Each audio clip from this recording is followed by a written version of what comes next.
প্রায় 2 সপ্তাহ পর আবার জৈন ধর্ম এবং দর্শনের উপর ভিডিও নিয়ে আপনাদের কাছে এলাম।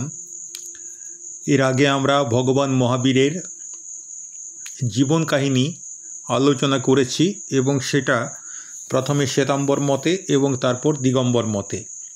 যাই হোক, যদি ভিডিওটি ভালো লাগে লাইক, শেয়ার, কমেন্ট এবং সাবস্ক্রিপশন এই 4টের অনুরোধ থাকছে।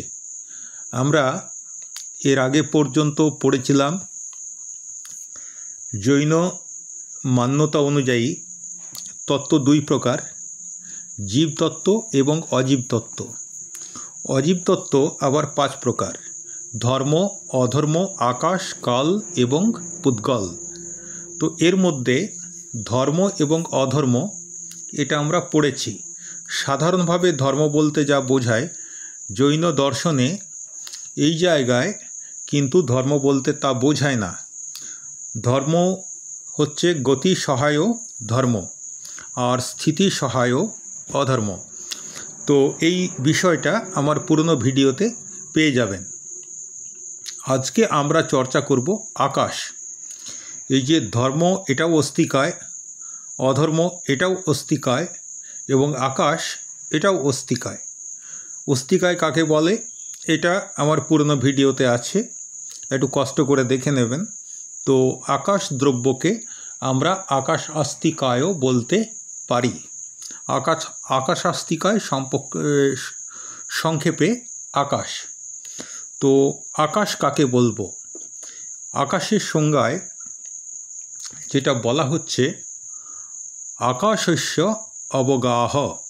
আকাশস্য অবগাহ এটা হচ্ছে 2টো শব্দ যোগ করে তৈরি হয়েছে আকাশস্য অবগাহ। তো অবগাহ মানে স্থান দেওয়া। তো অবগাহন প্রদান করা অর্থাৎ স্থান দেওয়া এটা হচ্ছে আকাশের লক্ষণ। সেই হিসেবে আকাশের সংজ্ঞা হবে এটাই যে দ্রব্য জীব, পুদ্গল, ধর্ম, অধর্ম এবং কাল এই 5টা জিনিসকে স্থান দেয় বা আশ্রয় দেয় তাকে বলা হয় আকাশাস্তিকায়, সংক্ষেপে আকাশ। কি জানলাম?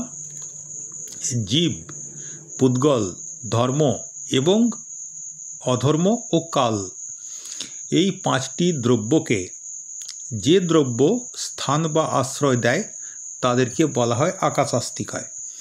যেমন ধরুন, আমি যখন দুধে 1 চামচ চিনি ঢালছি এবং মিশিয়ে দিচ্ছি, তো দুধ চিনিকে অবগাহনা দিচ্ছে, জায়গা দিচ্ছে থাকার।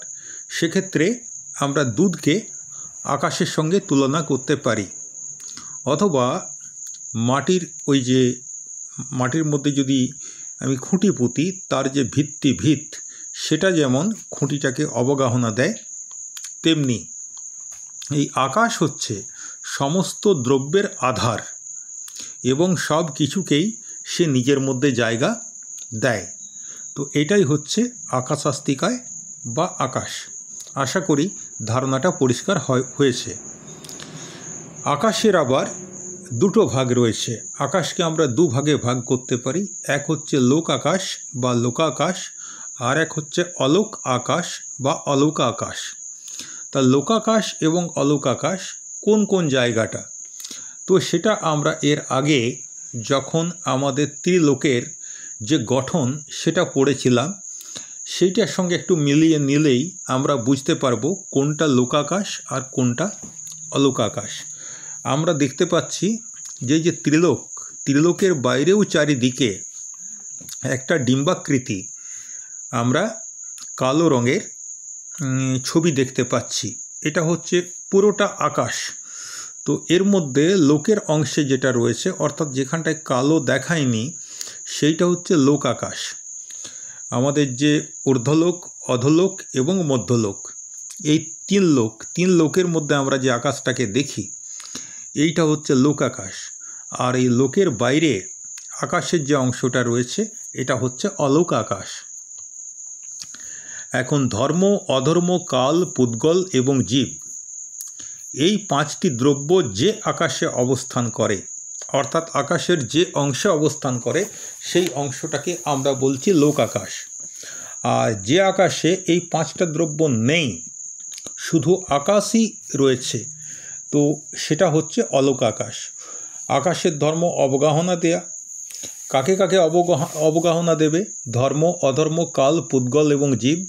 এবং আমরা জানি এই ধর্ম, অধর্ম, কাল, পুদ্গল এবং জীব এরা ত্রিলোকের মধ্যেই থাকে, ফলে ত্রিলোকের আকাশে এরা অবস্থান করে, ফলে এই ত্রিলোকের আকাশকে বলা হয় লোক আকাশ।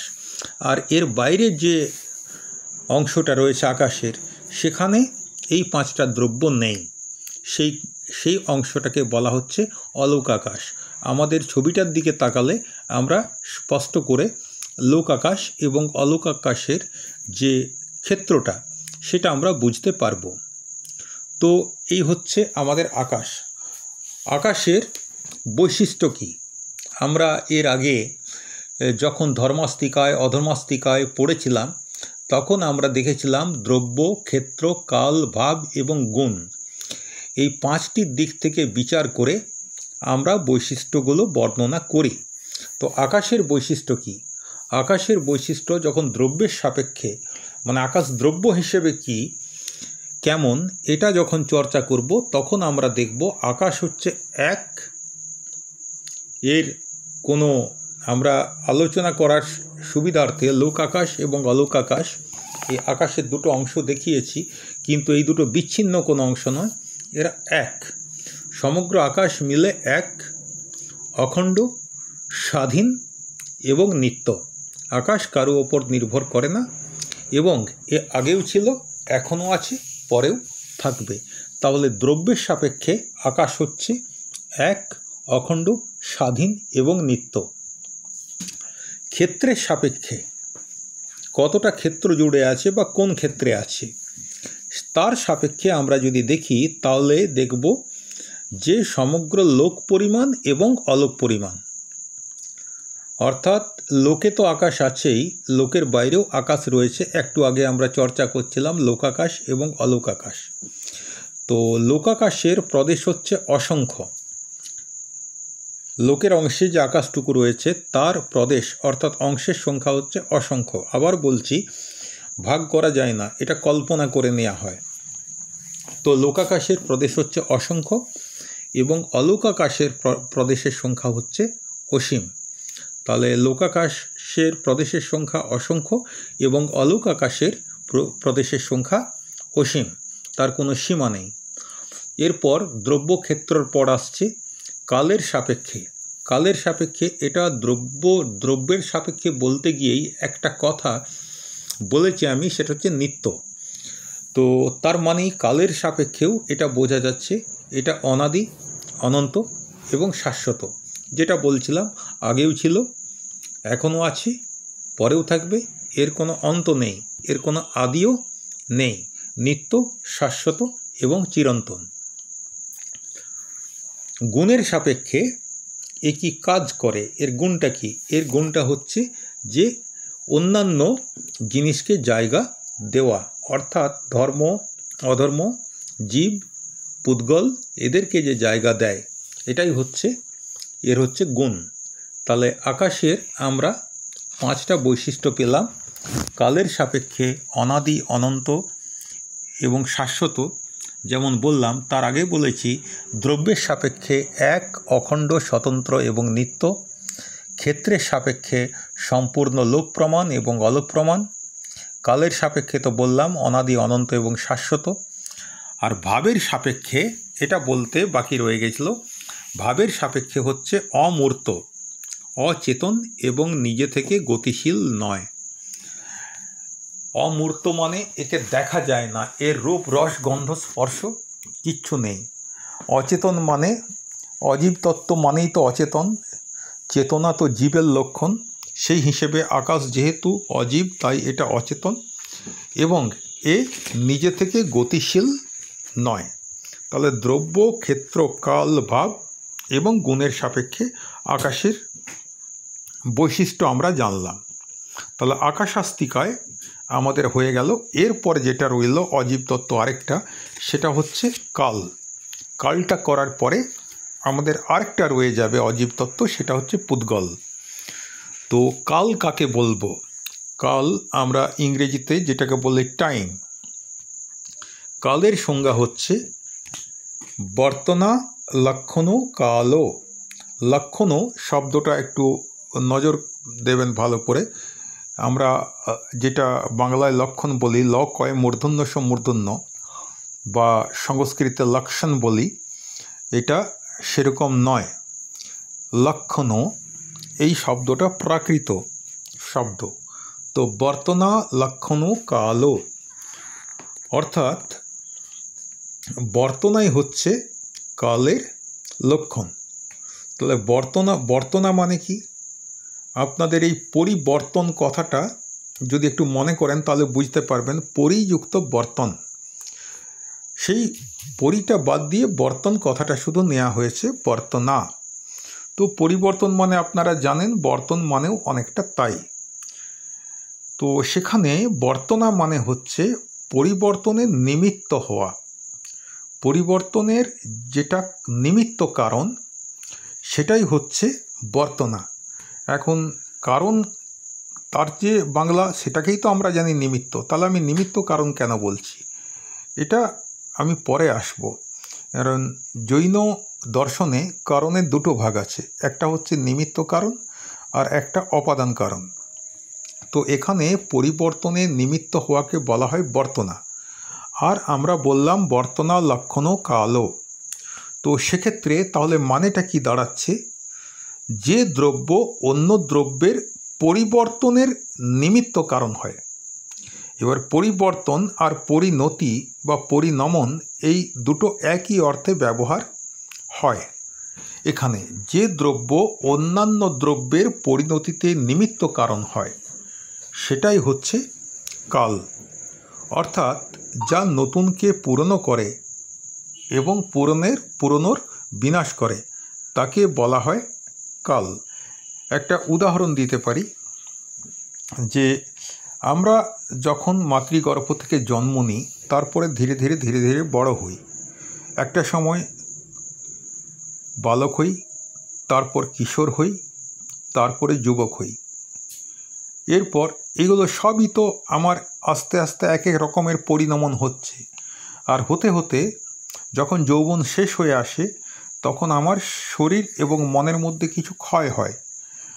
আর ক্ষয় হওয়ার পরে আমরা প্রৌঢ় হই, আর সেই ক্ষয়টা হতেই থাকে। একটা সময় বার্ধক্য আসে, আমার শরীর জরাজীর্ণ হয়, আমার মনের মধ্যে কিছু সংকট আসে, আমার বুদ্ধির মধ্যে কিছু ভ্রষ্টতা আসে। তো এইভাবে ধীরে ধীরে কী হয়, একটা সময় আমার বিনাশ হয়ে যায়। আমার যে দেহটা, আমার বিনাশ নেই, আমার যে দেহটা, এই দেহটা বিনষ্ট হয়ে যায়। তো এটার জন্যে দায়ী কে? এটার জন্যে দায়ী হচ্ছে কাল। যদি কাল না থাকতো, তাহলে আমরা যেমনকার তেমনি থাকতাম। কিন্তু কাল অর্থাৎ টাইম আমাদের মধ্যে পরিবর্তন ঘটায়।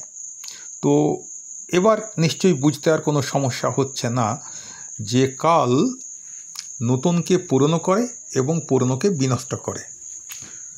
তো এটাই হচ্ছে কালের বৈশিষ্ট্য।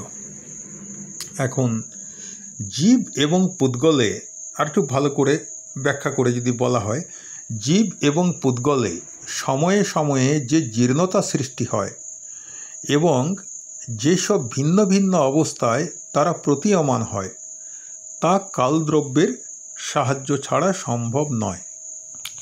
উদাহরণ হিসেবে দিয়েছে, চাল ভাত রূপে পরিণত হয়।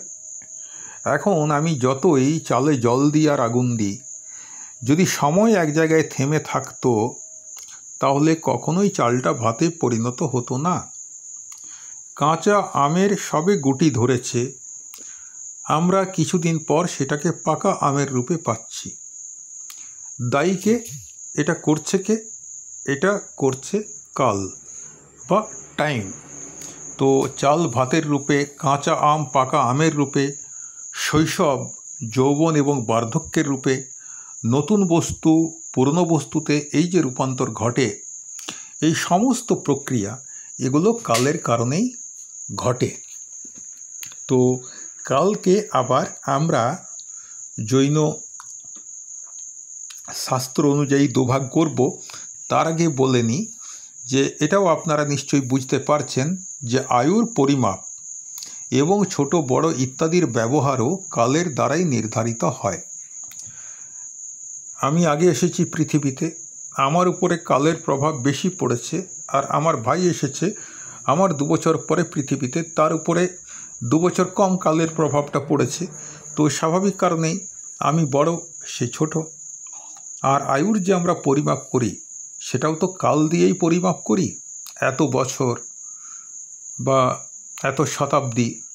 তো এইগুলো হচ্ছে, এই সবই কালের ব্যবহারিক প্রয়োগ।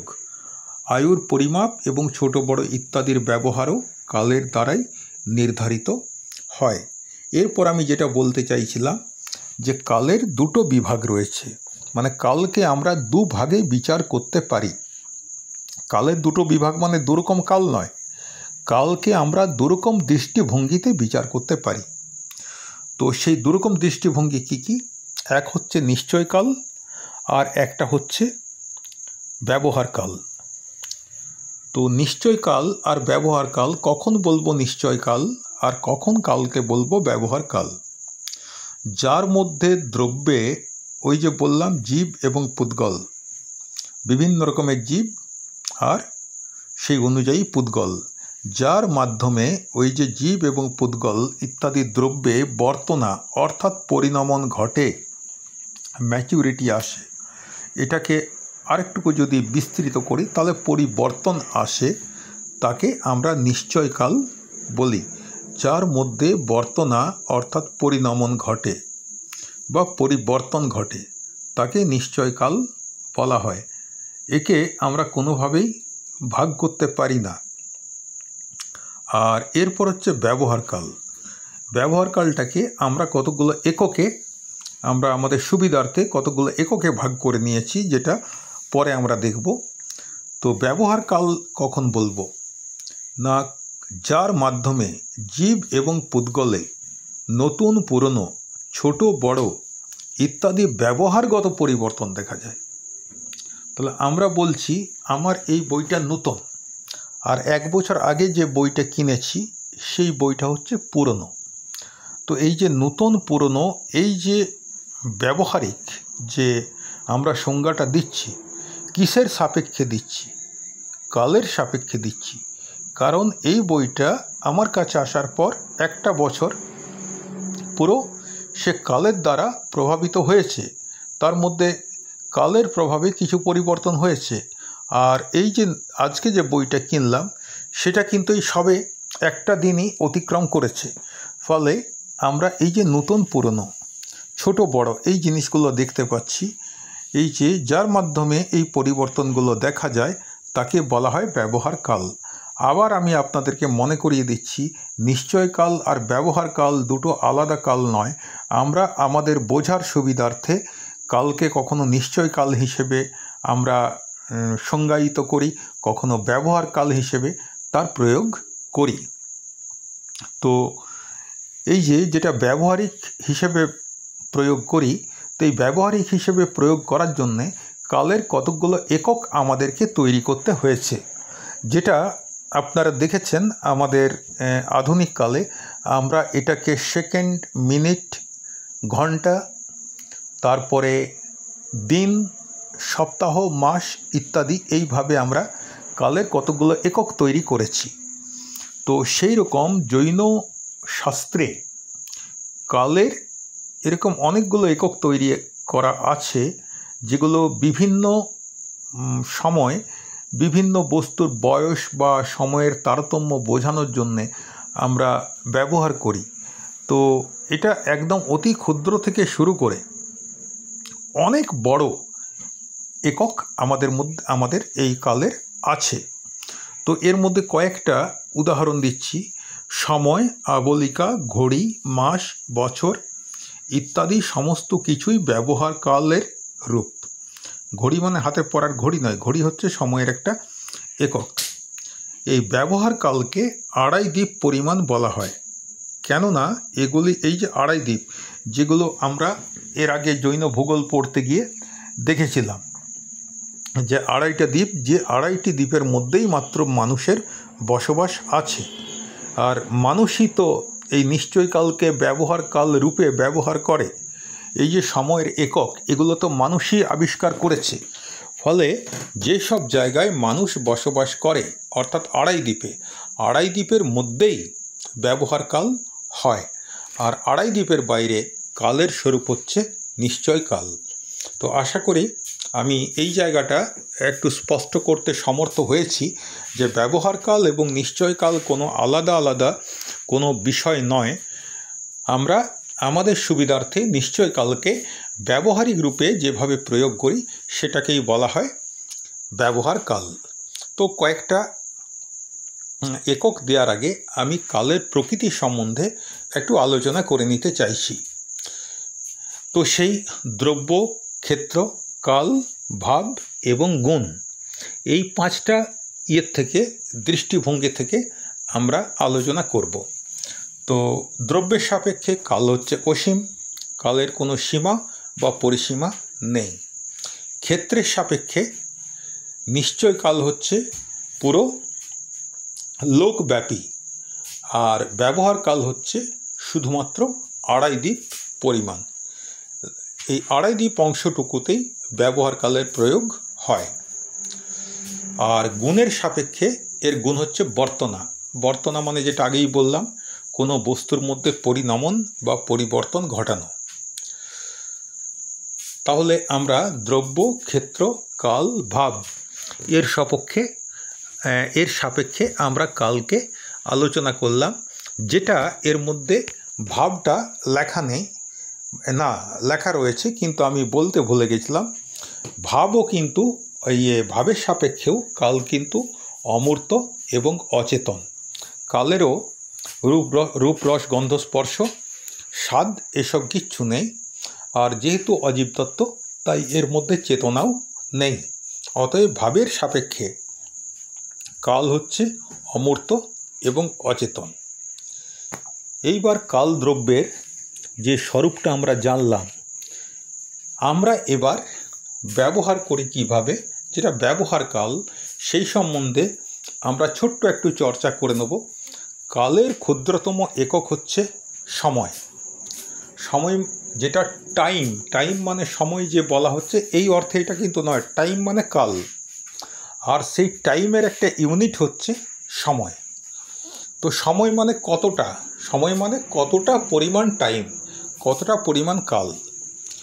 তো এটা আমরা চর্চা করতে গিয়ে দেখছি যে কালের সবচাইতে ক্ষুদ্রতম একক, যাকে আমরা আর দুভাগ করতে পারি না বা যাকে কখনো বিভক্ত করা যায় না, সেই রকম অতি সূক্ষ্ম মানে অতি অল্প কালাংশকে, কালের সেই ক্ষুদ্রতম অংশকে বলা হচ্ছে সময়। তো সময় মানে কতটা ক্ষুদ্রতম একক, এটা আমরা কল্পনাও করতে পারবো না কতটা ক্ষুদ্র।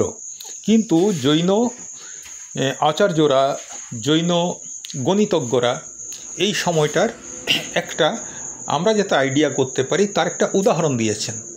উদাহরণটা কি না, একটা অত্যন্ত জীর্ণ বস্ত্রকে যদি একটি অত্যন্ত শক্তিশালী লোক দুহাতে ধরে আর ফেড়ে দেয়, তো সেক্ষেত্রে ওই বস্ত্রের এক একটি সুতোর ফেটে যাওয়ার মাঝে যে বিরতিটুকু হয়, সেইটুকুর মধ্যেও কিন্তু অসংখ্য সময় ঢুকে আছে।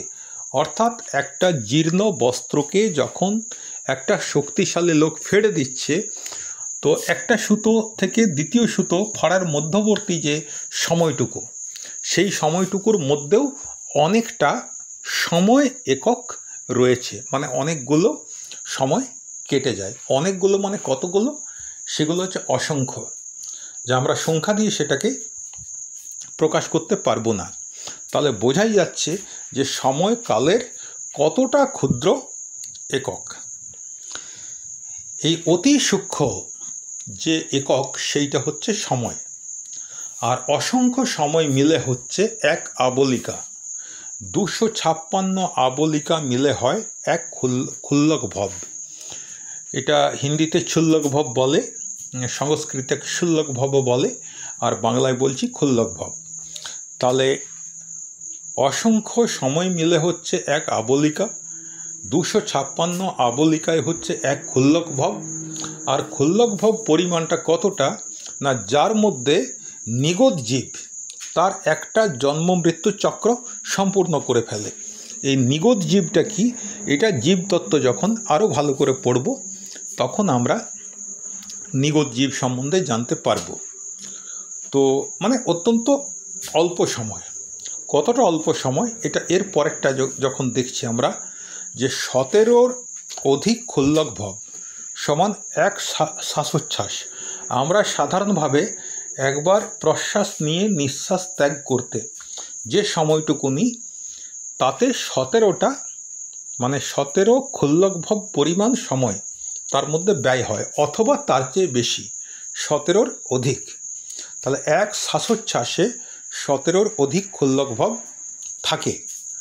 আর 7 শ্বাসোচ্ছ্বাস মিলে হয় এক স্তোক, 7 স্তোকে হয় এক লব, 77 লবে হয় এক মুহূর্ত। এক মুহূর্ত সমান আমাদের আধুনিক কাল গণনা অনুযায়ী 48 মিনিট। এক মুহূর্ত সমান 48 মিনিট। তাহলে আমরা আজকে আকাশাস্তিকায় এবং কাল এই দুটো অজীব তত্ত্ব পড়লাম। এর আগে পড়েছিলাম ধর্মাস্তিকায় অধর্মাস্তিকায়, আজকে পড়লাম আকাশাস্তিকায় আর কাল। 4টে অজীব তত্ত্ব আমাদের হয়ে গেল। বাকি রয়ে গেল আরেকটা তত্ত্ব যেটার নাম হচ্ছে পুদ্গল। তো এই তত্ত্বটা আমরা আগামীকালের ভিডিওতে চর্চা করব। প্রত্যেককে নমস্কার এবং জয় জিনেন্দ্র।